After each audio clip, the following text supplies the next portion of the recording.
여러분 6월 달을 호국 보훈의 달이라고 우리가 이렇게 기억하고 지키고 있습니다. 나라를 위해서 힘쓴 사람들의 그 공헌을 우리가 기억하면서 보내고 있는 달이 바로 6월 달입니다. 나라를 위해서 목숨을 바치기까지 헌신한 그 선열들을 보면서 특히나 믿음을 가지고 이 나라의 국민으로 살아갔던 우리 믿음의 선배들이 나라를 위해서 얼마나 또 어떻게 헌신했고 사랑했는지를 돌아보는 달이 바로 6월 이 호국 보훈의 달이다라고 말씀을 드릴 수 있습니다. 나라를 지키기 위해 목숨을 바친 자들은 무엇을 위해서 그렇게 한 것일까요? 그것은 나라를 사랑했기 때문에 그렇습니다. 나라를 사랑하니까 나라가 위기에 처할 때 그렇게 목숨 바쳐 싸우는 것이 옳은 일인 줄 알고 그 일에 헌신하고 목숨까지 바칠 수가 있었던 것입니다. 이 시대를 살아가는 우리도 나라를 위해서 또 우리의 이웃들을 사랑하고 나라와 이웃을 위해서 옳은 일을 하면서 진짜 하나님께서 원하시는 그 옳음이 무엇인지를 판단하고 그것을 향해 힘써 달려갈 수 있어야 될 줄 믿습니다. 성도로서 옳음이 무엇입니까?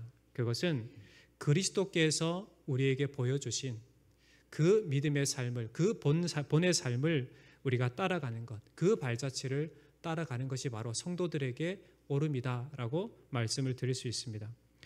오늘 말씀에서 베드로는 당시 그리스도를 믿고 따르는 삶에서 고난 가운데 있을 뿐만 아니라 앞으로 더 큰 고난 가운데 겪어야 할 그 많은 성도들 앞에 애정어린 마음으로 그들을 격려하고 편지를 쓴 서신이라고 할 수 있습니다. 베드로는 그리스도에 대한 그 신앙을 가진 자가 누리는 이 현세의 일상적인 축복이나 평안을 강조하는 것이 아니라 오히려 의를 위하여 고난받는 것 자체가 복이 되고 그리스도께서는 이에 대한 모범을 보이셨기 때문에 그 모범을 따라 살아가도록 우리에게 권면을 하고 있습니다. 오늘 본문은 성도가 성도에 대해서 그리고 성도가 세상 사람들에 대해서 어떠한 자세로 살아가야 되는지를 분명하게 보여주는 말씀이라고 할 수가 있습니다. 먼저 성도로서 성도 간에 갖춰야 될 모습이 무엇인가? 우리 8절 말씀을 함께 봉독해 보겠습니다. 8절입니다. 시작. 마지막으로 말하노니 너희가 다 마음을 같이하여 동정하며 형제를 사랑하며 불쌍히 여기며 겸손하며. 베드로는 성도는 그리스도 안에서 한 몸된 지체로 한 마음으로 동정하고 서로 사랑하고 불쌍히 여기며 겸손하라 이렇게 권면을 하고 있습니다. 성도로 부르심을 받았다라고 하는 것은 천국 백성으로 그리스도의 사람으로 그리스도를 머리로 한 한 몸된 교회 공동체로 부르심을 받은 것입니다. 그러므로 성도는 자기 자신을 드러내는 자가 아닙니다. 성도는 오직 예수 그리스도만 드러내고 예수 그리스도께 복종하는 것이 바로 성도가 가져야 할 자세인 것입니다. 세상에는 높고 낮음이 있습니다. 세상에는 빈부와 귀천이 있지만 주님의 몸된 교회로 부르심을 받은 성도에게는 높고 낮음이 없습니다. 빈부와 귀천이 없습니다. 모두 하나님의 통치 아래 살아가는 하나님의 자녀요 하나님의 백성일 뿐입니다. 그러므로 성도로서 사랑이 기준이 되어서 즉 그리스도께서 우리를 사랑하시는 그 사랑이 기준이 되어서 서로 한 마음을 품어야 하고 동정해야 하며 불쌍히 여기고 겸손하게 행하는 것이 바로 성도의 자세가 되어야 된다는 겁니다. 사랑은 무엇입니까? 바로 예수께서 하나님께서 우리를 사랑하시는 그 신적 사랑을 말합니다. 즉 하나님께서 우리를 사랑하시는 사랑에 바탕을 둔 사랑을 우리 성도들은 할 수 있어야 된다는 겁니다. 그 사랑 가운데 행하면서 성도가 서로 간에 갖춰야 될 모습이 무엇인가? 우리 8절 말씀 속에서 4가지로 살펴볼 수가 있습니다. 첫 번째로 살펴볼 것은 바로 마음을 같이 해야 한다라는 겁니다. 마음을 같이 한다라고 하는 것은 조화를 이루는 것을 말합니다. 예를 들어 꽃꽂이를 하게 되면 다양한 꽃들이 있지만 그 꽃들을 모아서 조화롭게 할 때에 이전보다 더 아름다운 모습을 보게 되는 것입니다. 조금 전 우리 할렐루야 찬양대가 하나님의 성우를 찬양했습니다. 할렐루야 찬양대 가운데 소프라노도 있고 알토, 테너, 베이스가 있습니다. 각자 맡은 파트가 잘 조화를 이루어 부를 때에 참으로 하나님께서 받으시는 찬양이요 우리에게 은혜가 되는 은혜로 들려지는 것과 같습니다. 우리는 각자 다릅니다. 여러분 옆에 사람 한번 보십시오. 똑같이 생긴 분이 있습니까? 아무도 없을 겁니다. 다 다릅니다. 누가 더 잘났죠? 네. 앞에 계신 분, 옆에 계신 분, 여러분이 바라보는 자기 이외의 모든 분들이 다 본인보다가 더 잘난 줄 믿습니다. 그렇게 겸손함으로 살아가시기 바랍니다. 우리는 각자 다릅니다. 그러나 그리스도 예수를 믿는 믿음 안에서 우리는 한 몸으로 부르심을 받았기 때문에 서로 예수 중심으로 조화를 이룰 수 있어야 된다는 겁니다. 그래야 성도로서 온전한 모습을 갖출 수가 있고 그리스도께서 우리의 머리가 되시기 때문에 그리스도의 온전한 몸을 이룰 수 있게 되는 겁니다. 이것이 바로 하나님의 은혜 가운데 살아가는 성도로서 마땅히 지켜야 할 마음을 같이 하는 것이다 라고 말씀을 드릴 수 있습니다. 두 번째는 동정하는 것입니다. 동정하다라고 하는 것은 함께 동참한다, 서로 마음을 통한다라고 하는 그런 의미를 갖고 있습니다. 즉 다른 사람들이 겪는 어려움과 고통, 그 외로움이 바로 자신이 겪는 고통과 외로움과 어려움이 된다라는 것을 의미합니다. 다시 말씀드리면 우리 다른 지체들의 고통과 아픔, 외로움이 그들만의 것이 아니라 우리가 함께한 지체요 몸이기 때문에 그의 아픔이 곧 나의 아픔이 되는 거고 그의 고통이 곧 나의 고통이 된다라는 것입니다. 히브리서 4장 15절에 이렇게 말씀이 되어 있습니다. 히브리서 4장 15절에 우리에게 있는 대제사장은 우리의 연약함을 동정하지 못하실 리가 아니요 모든 일에 우리와 똑같이 시험을 받으신 이로되 죄는 없으시니라. 예수님께서는 성육신 하셔서 우리 인생의 모든 것을 아시고 동정하십니다. 그리스도께서 우리 인생이 겪어야 될 그 모든 것들을 다 아시고 동정하실 수 있는 이유가 무엇인가? 바로 주님께서 우리의 몸을 입으셨기 때문에 그렇습니다. 우리는 서로를 동정함으로 그리스도의 한 몸 된 지체임을 나타낼 수 있어야만 합니다. 왜요? 그리스도께서 우리를 그렇게 부르셨기 때문에 그렇습니다. 그러기에 여러분의 살아가는 모든 삶의 현장 속에서 우리와 함께하는 지체된 모든 자들의 그 고통과 아픔과 슬픔과 외로움이 동일하게 나의 고통과 아픔과 슬픔과 외로움이 되어야 된다라는 것입니다. 그것이 바로 함께 공동체된, 함께 부르심을 받은 지체로서 동정심을 갖고 살아가는 인생이 되는 겁니다. 세 번째로는 불쌍히 여겨야만 합니다. 불쌍히 여긴다라는 것은 자비롭게 행하는 것, 그리고 인정을 많이 두는 것을 이야기합니다. 즉 자신이 용서받을 수 없는 큰 죄인이었다라는 사실을 알게 되면 그렇게 큰 죄인이었음에도 하나님의 전적인 은혜와 사랑으로 구원함을 받고 용서함을 받았다라고 하면 그 은혜에 합당한 삶의 모습으로 다른 사람을 불쌍히 여길 수 있어야 되는 겁니다. 우리는 우리 자신에게 참으로 한없이 너그럽습니다. 그런데 다른 사람들에게는 참으로 또 엄격하죠. 자신이 가진 신앙의 잣대로 다른 사람들을 판단하고 재단은 하지만 정작 자신의 나태한 그 신앙의 모습에는 한없이 너그러운 게 바로 우리의 모습이지 않을까 생각해 봅니다. 우리는 이러한 모습에서 벗어나야 하고 한 몸 된 지체를 불쌍히 여길 줄 알아야 되는 겁니다.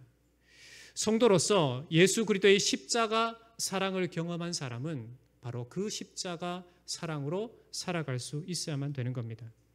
우리가 하나님께서 우리를 사랑하신 그 사랑의 증거로 우리에게 보여준 게 무엇입니까? 드러난 것이 무엇입니까? 예수 그리스도의 십자가와 부활입니다. 우리가 그 은혜를 기억한다면, 그 놀라운 구속의 은혜를 기억한다면 마땅히 다른 사람들을, 우리 사랑하는 지체들을 불쌍히 여길 수 있어야 되는 겁니다. 그것이 바로 우리 성도들이 행해야 될 마땅한 모습인 겁니다. 마지막 네 번째로 겸손해야 한다라고 말씀합니다. 이 겸손하다라고 하는 것은 예수님처럼 낮은 마음으로 형제를 섬기는 것을 의미합니다. 가장 높은 곳에서 가장 낮은 곳에 오신 분이 바로 예수 그리스도이십니다. 이 땅에 오셔서 죽기까지 우리를 섬기심이 바로 예수님께서 우리에게 보여주신 본이 되는 것입니다. 그러기에 우리가 예수님을 믿고 성도로 부르심을 받았다라고 하면 예수 그리스도의 그 사랑을 본받아서 섬기고 그리고 겸손히 자기 자신을 낮출 수 있어야 되는 겁니다. 남을 나보다 낮게 여기고 항상 겸손히 다른 사람을 높여주는 것이 바로 성도된 삶의 모습이 되어야 되는 것입니다. 한마디로 예수님을 닮은 겸손함으로 살아가야 하는 것입니다. 이것이 진정한 겸손이 되는 겁니다. 이처럼 그리스도의 한 몸 된 공동체는 바로 이러한 그리스도께서 우리에게 보여주신, 하나님께서 우리에게 보여주신 그 놀라운 신적 사랑, 아가페의 사랑을 중심으로 해서 마음을 같이하고 동정하고 불쌍히 여기고 그리고 겸손하게 행할 수 있는 것이 바로 성도들이 마땅히 보여야 할 자세가 된다라고 말씀을 드릴 수 있습니다. 예수님은 마태복음 24장 12절에 이렇게 말씀을 하셨습니다. 불법이 성함으로 많은 사람의 사랑이 식어지리라, 이렇게 말씀을 하셨습니다. 즉 주님께서 오실 때 마지막 때가 되면 불법이 성하게 되고 많은 사람들의 사랑이 식어지리라 라고 분명하게 말씀을 하셨습니다. 그러면 이 말씀이 2000년 전에 제자들에게 말씀되었던 이 말씀이 지금 이 시대를 살아가는 우리에게 동일하게 말씀되어지는 이유가 무엇입니까? 사랑이 식어지고 그리고 불법이 성하지만 그러함에도 불구하고 하나님의 은혜로 하나님의 구속함을 받은 성도들의 삶의 모습은 이것이 아니라 사랑하기에 힘쓰고 주님의 공의와 정의로 살아가라라고 우리에게 당부하는 말씀인 것입니다. 그래서 성도로서 우리는 마땅히 사랑하기에 힘써야 될 줄 믿습니다. 그래서 마음을 같이하고 동정하고 불쌍히 여기고 겸손한 태도로 살아갈 수 있어야 되는 겁니다. 공동체의 가장 큰 적이 무엇이라고 생각합니까? 공동체에 있어서 가장 큰 적은 무관심입니다. 그리고 기계적인 관계, 형식적인 관계가 바로 공동체에 있어서 가장 큰 적이 된다라고 말씀을 드릴 수 있습니다. 한 몸으로 부르심을 받았다면 무관심해서는 안 됩니다. 한 몸으로 부르심을 받았다면 기계적인 관계, 형식적인 관계가 되어서는 더구나 되지 않습니다. 서로 관심을 가지고 예수님의 겸손함과 사랑으로 그 사랑을 본받아서 마음을 같이하고 동정하고 불쌍히 여길 수 있는 것이 바로 성도가 되어야 되는 것입니다. 여러분, 우리가 처음에 예배 전에 인사할 때 우리 앞뒤 좌우에 계신 분과 인사하겠습니다 라고 이렇게 인사했습니다. 여러분, 그 인사 속에 우리는 어떤 형식적인 부분이 있다면 철저히 탈피해야만 됩니다. 그 인사 가운데 상대방에 대한 사랑이 묻어나야 되고 그 인사 가운데 그 사람과의 깊은 그리스도 안에 참된 교제가 드러날 수 있어야만 됩니다. 여러분, 한번 둘러보십시오. 여러분 눈에 누가 가장 눈에 들어옵니까? 한번 둘러보십시오. 어떤 사람이 가장 눈에 들어옵니까? 손짓하는 사람이 가장 눈에 많이 들어오겠죠? 네. 여러분, 우리 눈에 들어오는 모든 분들이 바로 우리가 사랑하고 섬겨야 할 대상이다라는 사실을 여러분 꼭 기억하시기 바랍니다. 그래서 우리 새 갈릴리 교회 이 주님의 몸된 이 교회 공동체가 성도로서 진짜 그리스도의 사랑을 보여줄 수 있는 한 사람 한 사람 성도가 되시고 그리고 다른 사람들을 불쌍히 여기고 다른 사람들과 같이 하고 동정하고 겸손히 섬길 수 있는 그 한 사람 한 사람이 다 되시기를 주의 이름으로 축원합니다. 다음으로 베드로는 성도로서 믿지 않는 사람들과의 관계에서 보여야 할 그 삶의 자세가 무엇인지를 또 우리에게 말씀해 줍니다. 9절 말씀을 함께 봉독해 보겠습니다. 9절입니다. 시작. 악을 악으로 욕을 욕으로 갚지 말고 도리어 복을 빌라. 이를 위하여 너희가 부르심을 받았으니 이는 복을 이어받게 하려 하심이라. 예수님께서 마태복음 5장 44절에 보면 산상수훈에 이렇게 말씀하신 게 있습니다. 나는 너희에게 이르노니 너희 원수를 사랑하며 너희를 박해하는 자를 위하여 기도하라. 이렇게 말씀하신 것이 있습니다.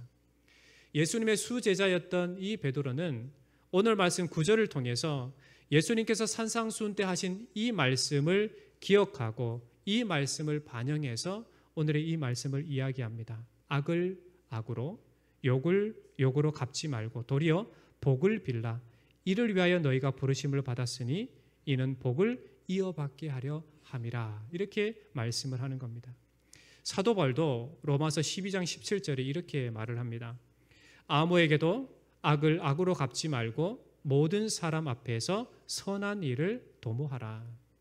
사도 바울 역시 예수 그리스도께서 그들에게 말씀하여 주신 것을 분명하게 반영해서 하나님의 뜻, 예수 그리스도께서 성도들에게 원하시는 그 뜻이 무엇인지를 분명하게 말씀해 주고 있습니다.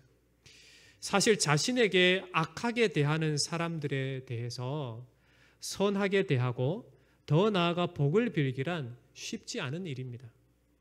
오히려 욕을 하고 동일하게 악하게 대하고 복수를 하고자 하는 것이 우리의 마음일 것입니다. 그럼에도 성경이 우리에게 분명하게 이렇게 가르치는 것은 악에 대해 손으로 갚고 복을 빌라 이렇게 말씀을 하십니다. 왜 이렇게 말씀하실까요? 하나님께서 그렇게 우리를 부르셨기 때문에 그렇습니다. 우리가 예수 믿기 전에는 동일하게 욕하는 사람들에게 동일하게 욕하고 미워하는 사람들 똑같이 미워하고 악하게 대하는 사람을 똑같이 악하게 대하고 복수하고자 하는 것이 당연합니다. 그러나 거기에서 우리를 부르셔서 하나님의 자녀로 거룩한 하나님의 백성으로 우리를 부르셔서 그리스도의 그 사랑을 본받고 살아가도록 우리의 삶의 자리를 옮기셨습니다. 그러기에 우리는 하나님께서 우리를 그렇게 불러주셨다라는 사실을 알고 오늘 하나님께서 말씀하시는 이 말씀을 따라 행할 수 있어야 되는 겁니다. 이것이 곧 하나님께서 성도된 자들이 마땅히 우리가 살아가는 삶의 현장 속에서 보여줘야 할 모습이다라고 말씀을 하고 있습니다. 로마서 12장 19절에 사도 바울은 이렇게 말씀합니다.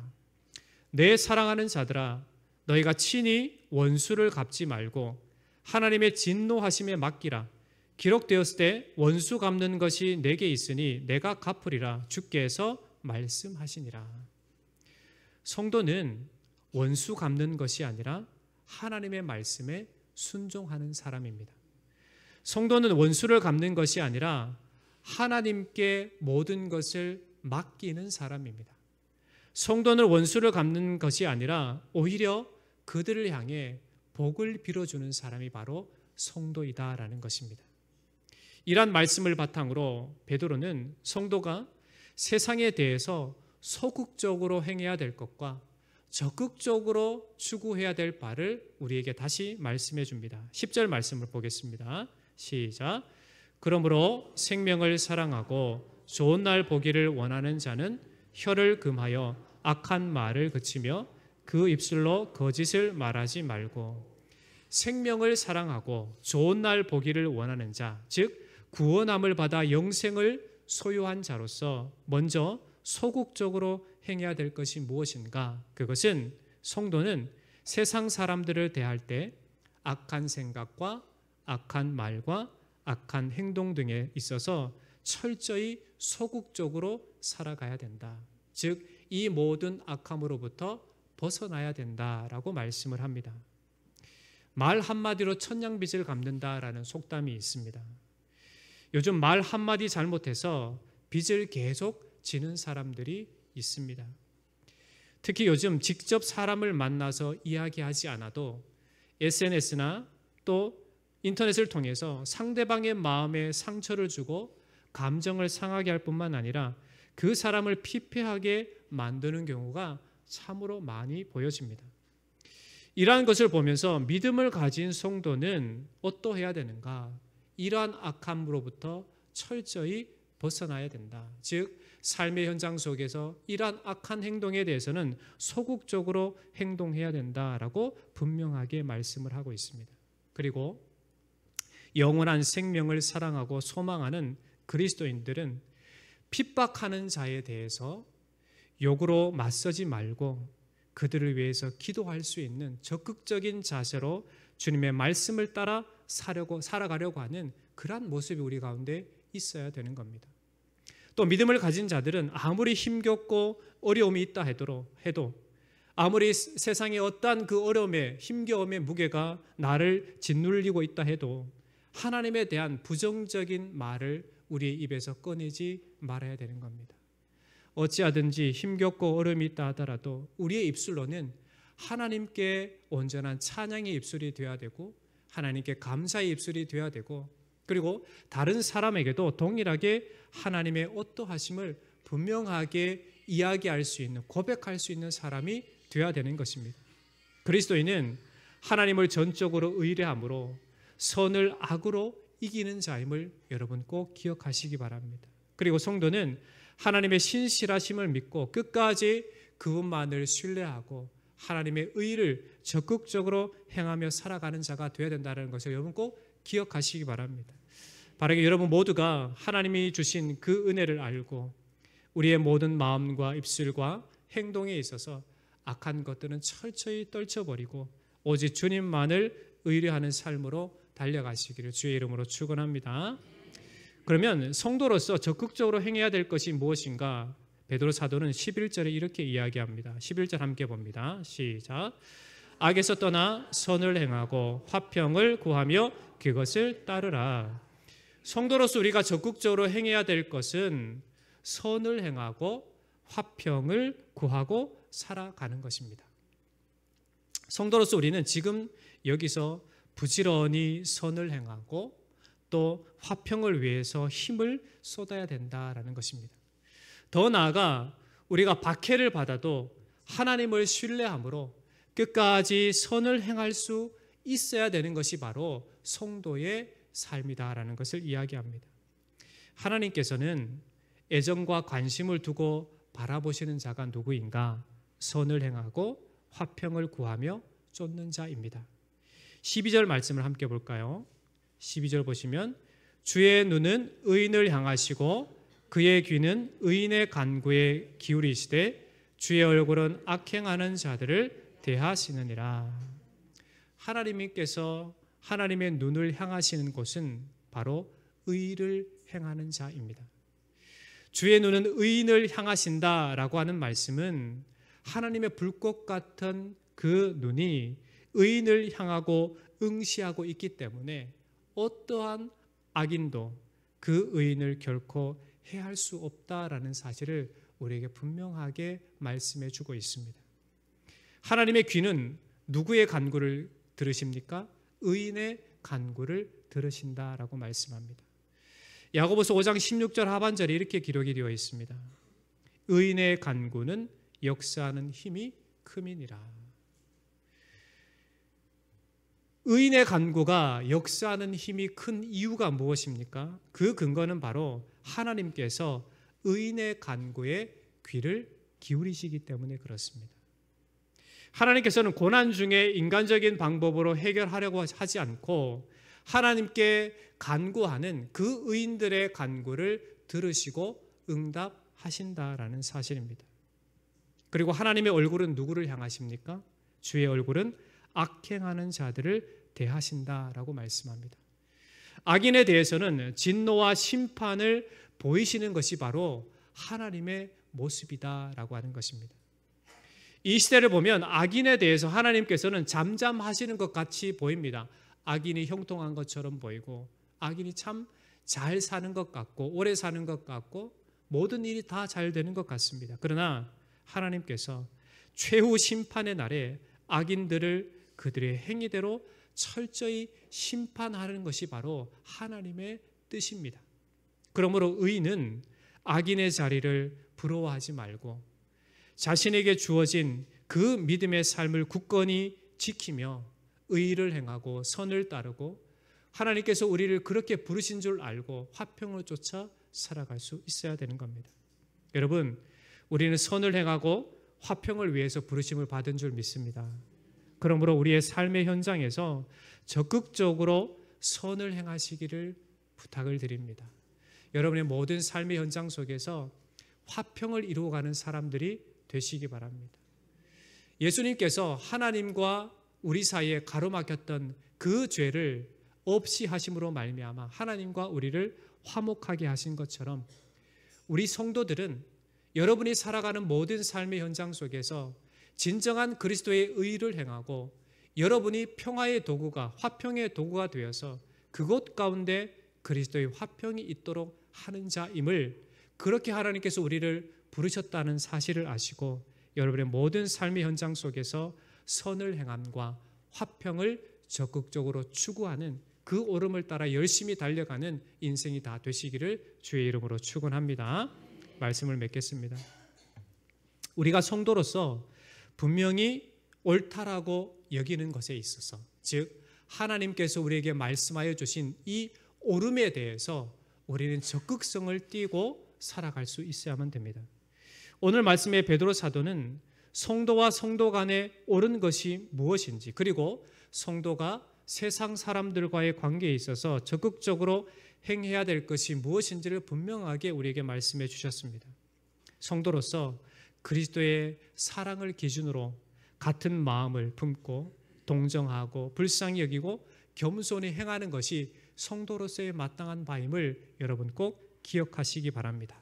그리고 세상 사람들에 대해서 믿음의 사람들이 보여야 할 삶의 모습은 무엇인가?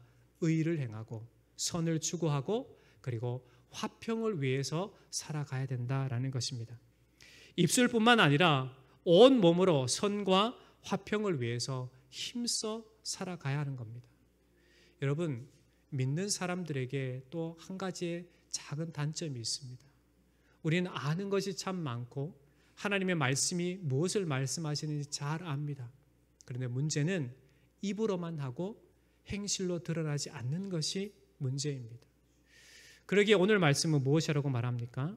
선과 화평을 힘써 행하도록 우리에게 요청을 하고 있습니다. 그러기에 여러분, 여러분의 모든 삶의 현장 속에서 예수 그리스도께서 재림하시는 그날까지 입술로만 아니라 우리의 마음과 우리의 행실, 우리 하나하나 움직임을 통해서 그리스도께서 우리에게 말씀하여 주신 대로 선을 따르고 화평을 위해서 여러분 적극적으로 달려가시기를 주의 이름으로 축원합니다. 이 모든 것을 말씀하시는 하나님께서는 어떠한 분이시라고 말씀합니까? 지금도 세상을 감찰하시는 분이시고 선악에 대해서 심판하시는 분이시고 그리고 모든 의인들에게 귀를 기울이시고 그들에게 집중하시는 하나님이십니다. 그러기에 하나님의 그 놀라우신 은혜에 그 집중을 받는 참으로 의인으로서 하나님께 영광을 올려드리고 기쁨이 되는 진정한 성도로서 여러분에게 주어진 삶을 승리로 이끌어 가시기를 주님의 이름으로 축원합니다. 기도하겠습니다. 하나님 아버지, 우리를 하나님의 자녀로 성도로 불러주시니 참 감사합니다.